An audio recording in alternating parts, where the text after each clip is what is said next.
Quem nunca que um dia disse: Deus, eu não tenho mais nada para fazer, eu não tenho mais para onde ir, a porta que eu tinha que bater eu já bati, a pessoa que eu conhecia ou as pessoas que eu conhecia, já procurei e nada resolveu, nada deu certo. Aonde eu tinha que ir, já fui, já procurei e nada, já bati na porta e nada. Senhor, eu sou crente, eu sou dizimista fiel, sou ofertante na tua casa, eu levo a semente para a tua casa, mas não estou vendo o resultado, não estou vendo aquilo que eu tenho procurado. Será que alguém aqui um dia já disse isso? Deus, cadê você?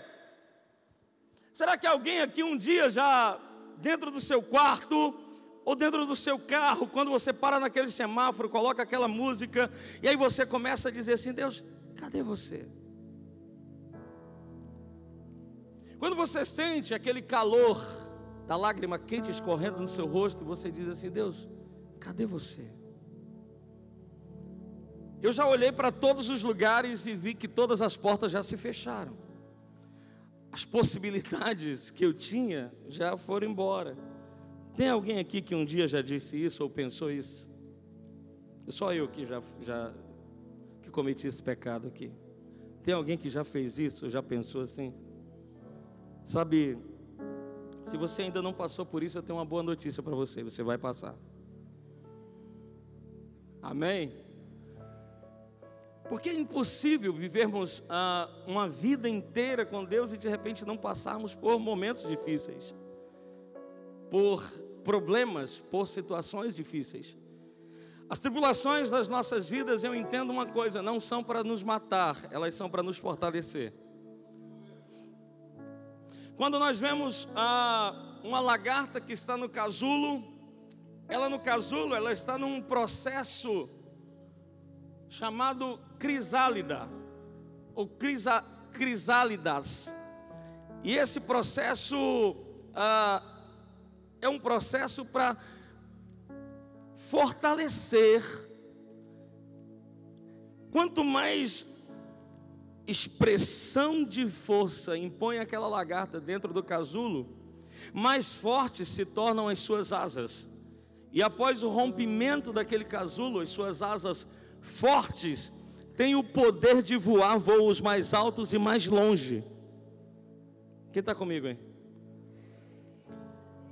Quando as pressões da vida vêm sobre você, elas não vêm para matar você, ela vem para fortalecer você. E você, dentro desse processo de crisálidas, você está sendo fortalecido em Deus, para quando você romper esse processo, para quando você romper esse momento, você vai voar voos mais altos, e você vai alcançar lugares mais altos e lugares mais longes, para a glória do eterno Deus.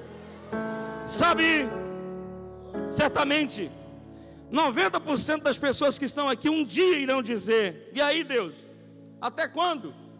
Quando é que o Senhor vai virar a página? Quando é que o Senhor vai mudar essa história? Quando é que o Senhor vai começar a fazer como está fazendo na vida do meu irmão? Porque não existe vida melhor do que a vida do vizinho. Você olha uma pessoa que está do teu lado, linda, perfumada, cheirosa, né, bem arrumada, levantando a mão, dizendo glória a Deus. Você olha para ela e diz assim: cara, essa pessoa é uma pessoa perfeita. A vida dela é uma vida perfeita. Mas quando você olha para você, você diz assim: não, está faltando alguma coisa. Sabe, o que eu amo na palavra de Deus, o que eu amo na Bíblia, o que eu amo no Evangelho, é porque a palavra de Deus está cheia, está recheada de pessoas que acertaram, mas também está cheia de pessoas que erraram, de pessoas que andaram por um caminho na presença de Deus, porém que erraram no trecho, que erraram na caminhada, que escorregaram em alguns momentos, que erraram no alvo, que erraram no meio do processo. Sabe, tem gente aqui que tentou acertar, mas errou. Tem gente aqui que já tentou de tudo, de todas as formas, fazer a sua vida uma vida acertada, uma vida assertiva, e viver na orientação, na direção do Espírito Santo. Mas de repente você errou. De repente você vacilou. De repente você não tem mais forças para ir à célula, você não tem mais forças a vir à igreja. Quarta-feira é dia de ficar em casa, é dia de jogo. Não dá para ir no culto. Vou no domingo. Domingo está mais cheinho, tem mais gente. Tem um fulano que está há muito tempo que eu não vejo. E aí termina por viver a vida assim. Mas sabe, quando a gente olha para esses momentos, para esse momento aqui, na Bíblia tem todo tipo de história. Tem gente que um dia se encontrou nessa circunstância, na circunstância de querer meter o pé na porta e dizer: Deus, para mim não dá mais não. Olha só o exemplo de Moisés. Moisés é o cara que vai ao monte, sobe ao monte e fala com Deus.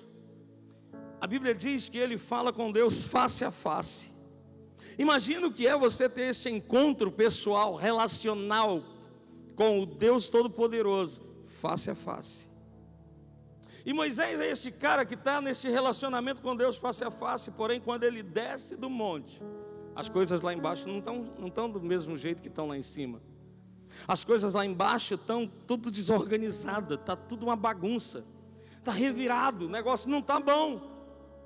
O povo está idolatrando um bezerro de ouro.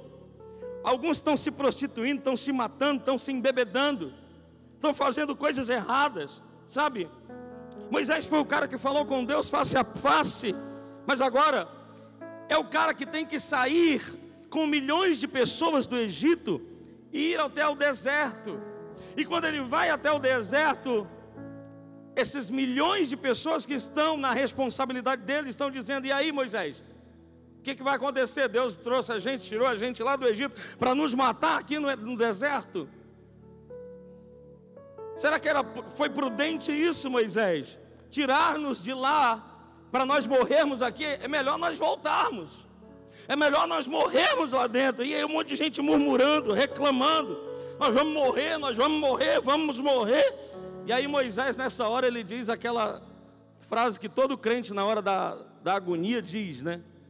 E agora, quem poderá nos defender? Moisés, na hora da tribulação, ele começa a clamar a Deus. Sabe, irmãos, a gente no quarto fala isso muitas vezes, a gente no carro fala isso muitas vezes. E aí, Deus, por que não muda essa história? Eu tenho visto tanta gente mudando de história, Deus. Só vem num seminário de inteligência financeira e de repente dão um upgrade. E por que a minha vida não muda? Por que a minha história não muda? Sabe? Aqui vocês não andam de ônibus, né? Ninguém anda de ônibus não, né? Aqui. Tem gente aqui que tem até motorista preferido. Olha só, pastor, tem até motorista preferido, pastor. Sabe, tem horas que você está lá no busão, aí você está cansado, está vindo aquele meio-dia para casa para pegar o rango, e aí consegue uma cadeira e bate aquele sono misturado com fome. Aí você começa a bater a cabeça na janela. E você batendo a cabeça na janela, você começa a pensar: cara, por que eu ainda estou aqui? E aí, Deus, aonde é que o Senhor está? Você está me vendo? Não, Deus, esqueceu de mim? Eu não sei se você já teve esse pensamento, irmão. Eu não sei se você já falou isso para Deus. Mas sabe, deixa eu te falar uma coisa.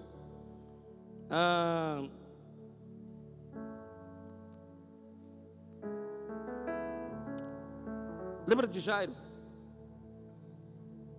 Jairo está numa situação difícil.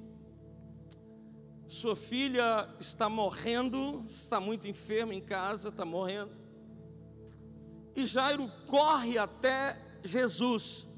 Jairo sabe que Jesus está passando, ele vai até Jesus, e quando ele chega até Jesus, Jairo é recebido, porque Jairo é príncipe da sinagoga. E é interessante porque a Bíblia diz que aquele cara, ele tem nome, ele é Jairo, e ele tem um cargo, ele é príncipe da sinagoga. Mas no meio daquela confusão, tem uma mulher que vem sofrido há 12 anos, a idade da filha de Jairo. Há 12 anos ela vem sofrendo com um fluxo de sangue. Mas de repente, aquele Jairo que está na frente de Jesus, clamando a Jesus por sua filha que está enferma há 12 anos, é interrompido por uma mulher que sofre também há 12 anos. E essa mulher que não tem nome, que não é conhecida, que não tem título, vem rastejando no meio da multidão e consegue tocar em Jesus. Jesus está conversando com Jairo e dizendo: Jairo, aguarda um pouquinho, nós vamos já na tua casa. Mas nesse momento que Jesus está conversando com Jairo, é interrompido porque algo flui de Jesus através do toque de fé daquela mulher. E quando aquela mulher toca com fé, e o interessante é que não era nem para aquela mulher estar ali. O interessante é que não era nem para ela estar no meio da multidão, porque considerava-se uma mulher naquele estado como uma impura, uma imunda, e ela não poderia estar naquele instante. Mas mesmo assim, aquela mulher rompe a multidão, toca as vestes de Jesus, e de Jesus flui o poder, onde ela recebe a cura e recebe milagre. Sabe o que acontece?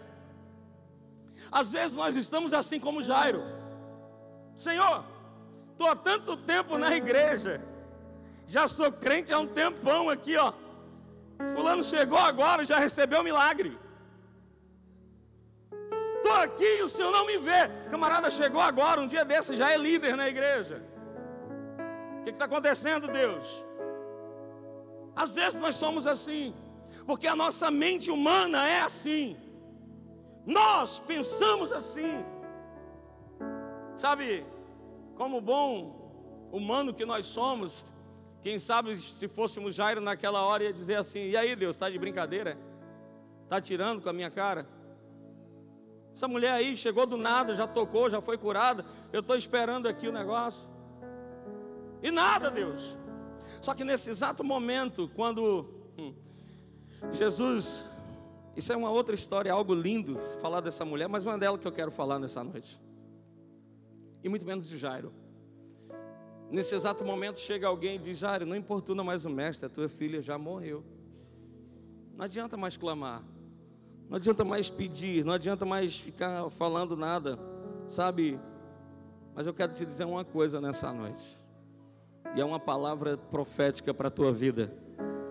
Receba essa palavra. E eu coloco a minha vida à sua disposição, e eu coloco o meu chamado, o meu ministério diante dessa igreja nessa noite.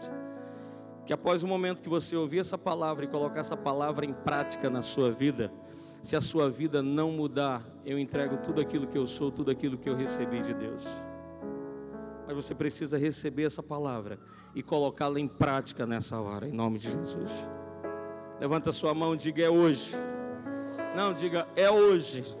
Diga forte: é hoje. Procure uns 3 vizinhos ao seu lado, diga: tua vida muda ou muda nessa noite? Amém ou não? Se você recebe isso, levante as mãos e libere um forte aplauso ao Senhor.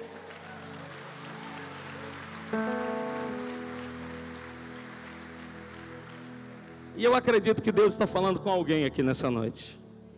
A mulher aparece do nada e recebe um milagre, sabe? Meio do nada. Olha só que interessante, Jesus cura a mulher e diz: agora, Jairo, vamos lá. Só que a Bíblia diz assim, ó: no meio do caminho aparece alguém. Diga: no meio do caminho. No meio do caminho aparece alguém e diz assim, ó: ô Jairo, não importuna mais o mestre, já foi, tua filha já morreu. A Bíblia diz que no meio do caminho aparece o empregado de Jairo dizendo: não importune mais o mestre, não há mais nada a fazer. Por quê? A menina já morreu. Lembra de Marta e Maria? Marta e Maria ligam para Jesus: ô Jesus, teu amigo teu amigo. Jairo, Lázaro, a quem tanto o Senhor ama, está enfermo. Vem para cá, Jesus. Vem para cá liberar a cura sobre a vida dele. Só que Jesus demora. E quando Jesus chega, Lázaro já está morto há 4 dias. Sabe, irmãos, eu fico olhando essa situação porque Lázaro era amigo de Jesus. E a Bíblia diz que Jesus o amava. E mesmo assim, Jesus se deteve aonde ele estava, para poder chegar 4 dias depois do que o cara estava morto. E eu fico olhando porque esse mesmo Lázaro tinha 2 irmãs, Marta e Maria. Maria é aquele tipo de crente exagerado, aquele crente exagerado que vem na igreja, levanta a mão, dá glória a Deus, dá aleluia, pirueta, rabo de arraia, faz de tudo. Sabe por quê?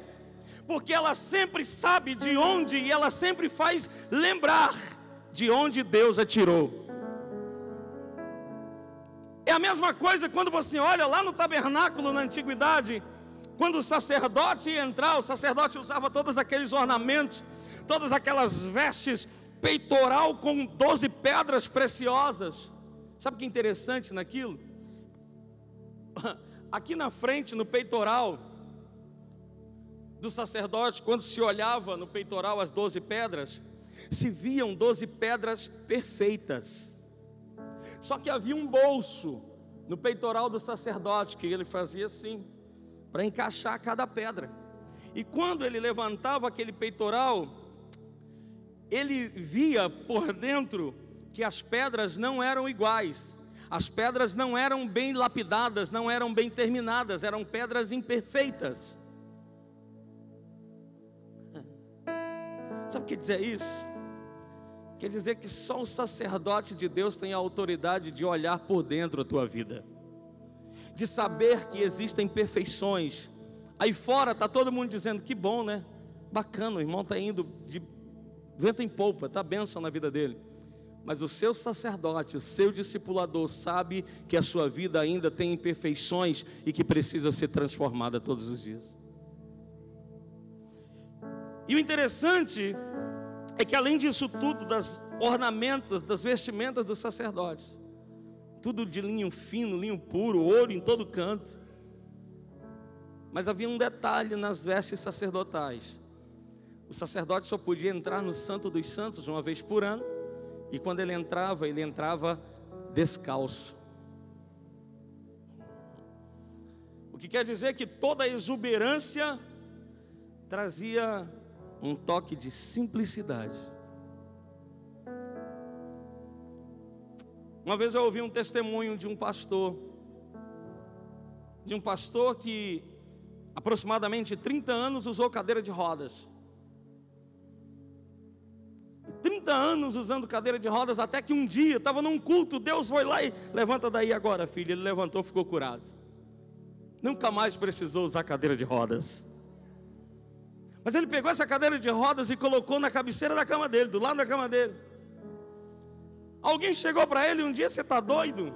Você passou mais de 30 anos usando essa porcaria, esse negócio aí, e agora que você está curado, você coloca na cabeceira da cama. E ele disse, por uma coisa, todos os dias pela manhã, quando eu me acordo, a primeira coisa que eu faço após me levantar é olhar para aquela cadeira e me lembrar de onde Deus me tirou.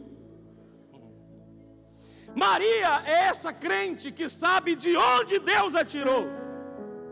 É por isso que ela chega na igreja, ela exalta a Deus, ela glorifica. Na hora do louvor ela está pulando, está dançando, está festejando, está celebrando. Marta já é aquele outro tipo que vai cozinhar. Pastor, é errado Marta? Não, não é errado. Jesus estava vindo de uma caminhada terrível, estava cansado. E ele chega na casa daquelas duas, uma está lá adorando, está aos pés jogada, mas a outra está cozinhando. Por quê? Porque daqui a pouco Jesus está com fome.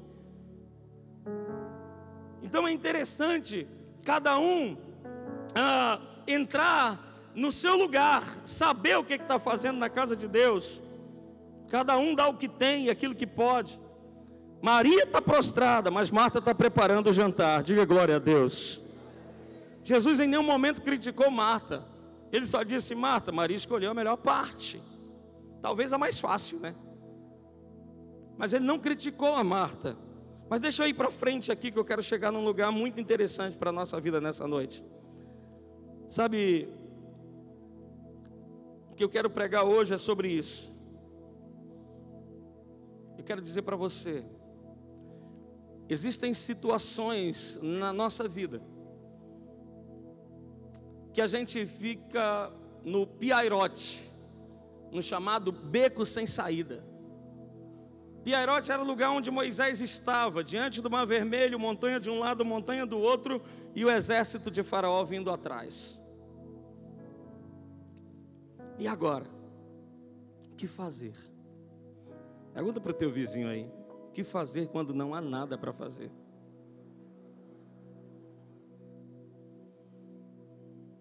E agora? Sabe, irmãos, o segundo livro dos Reis, capítulo 4, versículos de 1 a 7, conta uma história de uma mulher viúva. Uma mulher viúva que, após perder o marido, tem uma única esperança na vida. A esperança dela seriam seus filhos. Porém, os cobradores estão ali para buscar os seus filhos, para aprisionar os seus filhos e levá-lo como escravo. Sabe o que é interessante no meio dessa história? É que tem um dia que todo mundo, na verdade, infelizmente vive isso. Perdi quem eu amo, estou desesperado, as coisas não andam bem. Olha só, essa mulher da história está assim, ela vive numa época que a mulher não tem voz nem vez. Ela vive numa época frustrante para as mulheres. Perdeu o marido, não tem sustento, a sua única esperança é os filhos estão prestes a serem levados. Vão levar os meus filhos, e agora? O que é que eu vou fazer? O que é que eu posso fazer numa situação dessas? Entenda uma coisa: essa mulher nesse exato momento ela lembra de uma coisa. Ela lembra que naquela cidade existe um homem de Deus. E a Bíblia diz que ela vai até o homem de Deus. E ela vai até o homem de Deus e conta tudo aquilo que ela está passando. Ela lembra: meu marido servia a um homem de Deus aqui, e eu vou correr atrás desse homem de Deus. Sabe, a primeira lição que eu aprendo aqui: muita gente pode saber o que você está passando, mas você precisa escutar somente a pessoa certa. Muita gente pode ficar sabendo da situação que você está passando, mas você precisa entender uma coisa: ouça somente a pessoa correta. Ouça somente alguém que tem uma palavra de Deus para a tua vida. Ouça alguém que tem uma palavra motivadora para você. Ouça alguém que tem Deus fluindo onde você está passando num perrengue, você está passando num momento difícil, e aí você conta para alguém, e alguém diz assim: ah, então deixa esse porcaria, larga logo esse marido, manda ele embora. E a maioria dos conselhos são assim. O conselho lá no trabalho, na maioria das vezes, são o seguinte: vamos fazer o seguinte, vamos sair hoje à noite e encher a cara. Ouça somente a pessoa certa.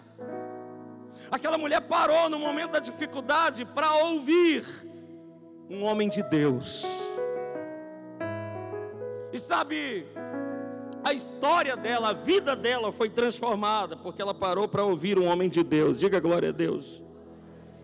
Pare de ficar esperando o conselho de todo mundo. Pare de achar que todo mundo tem uma voz para você. Nem todo mundo tem uma voz para você. Nem todo mundo tem um conselho correto para você. Nem todo mundo tem um conselho, uma diretiva profética, uma diretiva que vai mudar a tua história. Nem todo mundo. Então para com isso. Para com isso. Para aqueles que casaram há pouco tempo, te digo uma coisa: o melhor lugar que você tem é o seu lugar na sua casa, com o seu marido, com a sua esposa. Para de ficar na casa de um e de outro, pegando conselho de um e de outro. Sabe, irmãos, eu sei que tem muita gente de Deus aqui nessa noite. eu vou ouvir aquele homem que tem uma palavra de Deus, aquela mulher que tem uma palavra de Deus para a minha vida. Para um pouquinho para ouvir o seu discipulador, para ouvir o seu líder de célula. Para ouvir os pastores dessa igreja, porque eles têm uma palavra de Deus para a tua vida. Escuta só.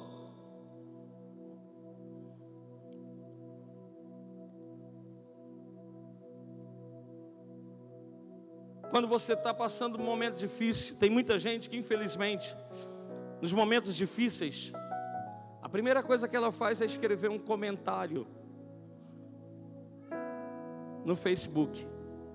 Hoje já nem vai no Facebook, coloca no status do WhatsApp. Estou passando um momento difícil. Ela pega aqueles textos mais tristes da Clarice Lispector. Sabe nem quem é Clarice Lispector. Aí escreve lá aquele texto com uma montanha, uma nuvem, uma gaivota voando longe. Depressivo, querendo morrer. Sabe? Aí você fica esperando os comentários. Miga, que foi, miga? Me conta. Aí fica esperando que as pessoas se manifestem. Nem todo mundo tem uma voz para você, meu irmão. Nem todo mundo tem uma voz para você. Nós queremos as respostas do céu, muitas vezes buscando os conselhos da terra.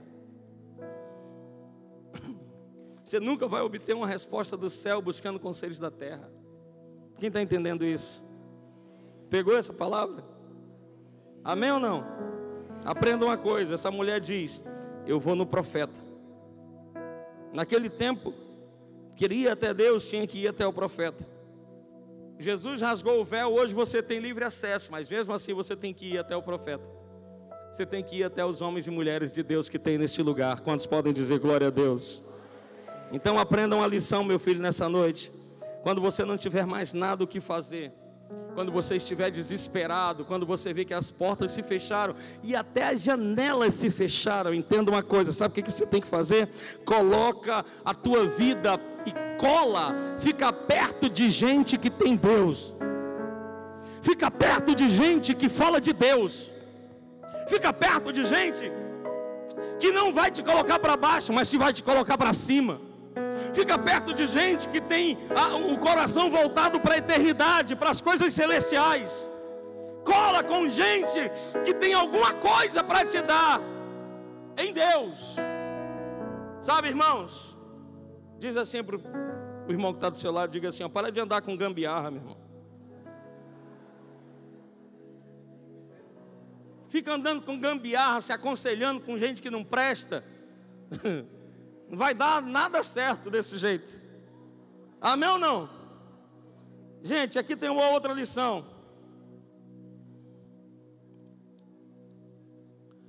O profeta diz para aquela mulher, eu vou correr para a gente terminar, a gente entender isso aqui.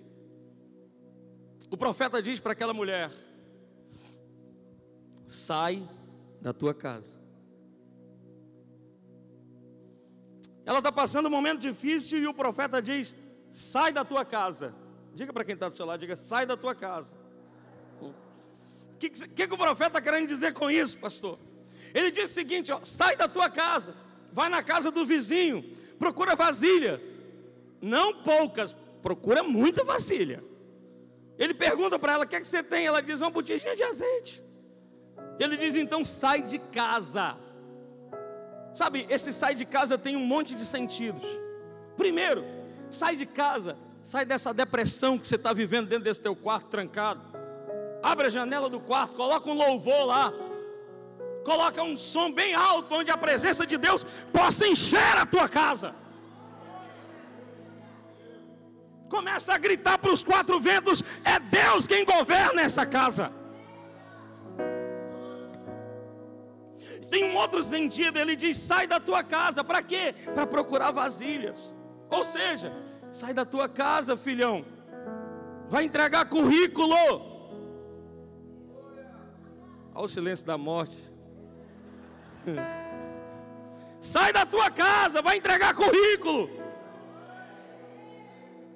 Para de ficar murmurando, reclamando. porque o governo A, governo B, isso e aquilo outro, governo não tem autoridade sobre a tua vida. Quem tem autoridade sobre a tua vida é Deus.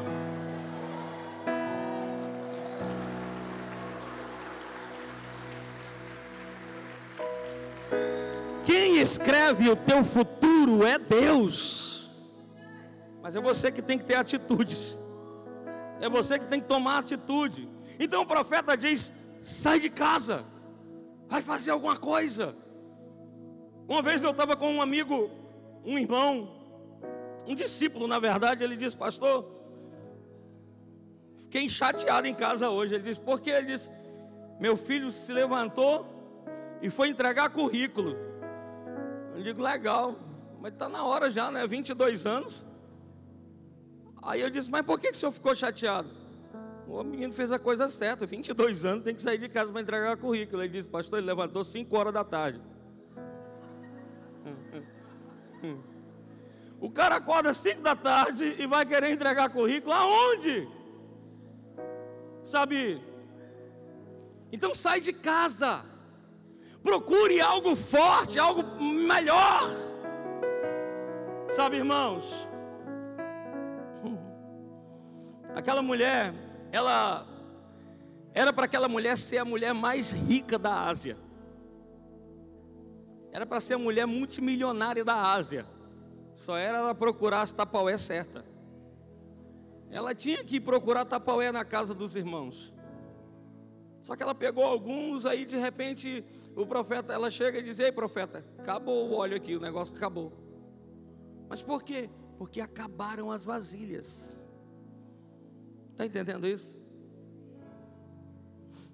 Sabe, uma coisa interessante, e é um terceiro princípio, e eu encerro com isso nessa noite.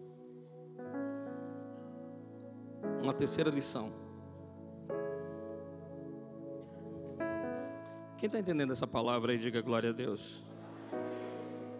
Deus gosta de usar pessoas, sim ou não? Diga: Deus vai me usar. Olha para o irmão que está do seu lado, diga: Deus vai me usar para te abençoar. Diga: pode ficar tranquilo que hoje eu pago o jantar.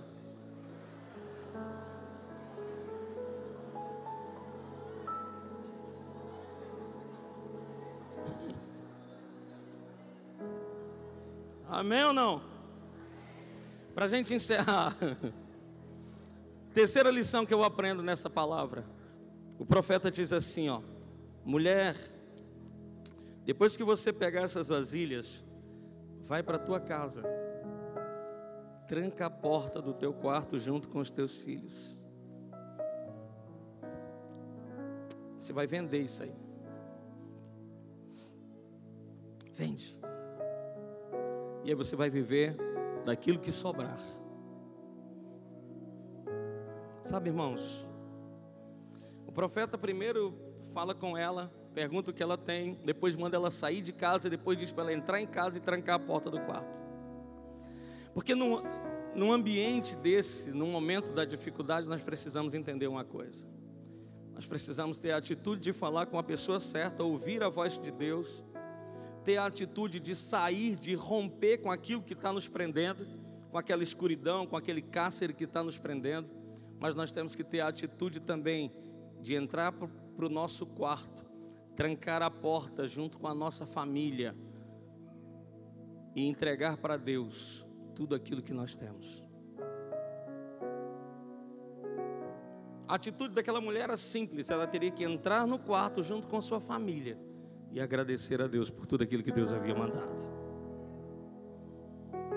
O problema é que a gente faz uma parte, mas esquece da outra parte. Esquecemos sempre de agradecer a Deus, de colocar a Deus em primeiro lugar numa situação dessas. É momento de nós trancarmos a porta do quarto e dizer: Deus, é aqui o que sobrou. Só sobrou esses amigos. Só sobrou comigo a minha família. Só sobrou comigo a minha fé. Isso aqui foi o que sobrou da empresa, Deus, eu tive que fechar. Isso aqui foi o que sobrou. Fui demitido. E a única coisa que sobrou foi isso aqui, Senhor. Eu não tenho mais nada para fazer. É nessa hora que Deus pega aquilo que sobrou e transforma aquilo que sobrou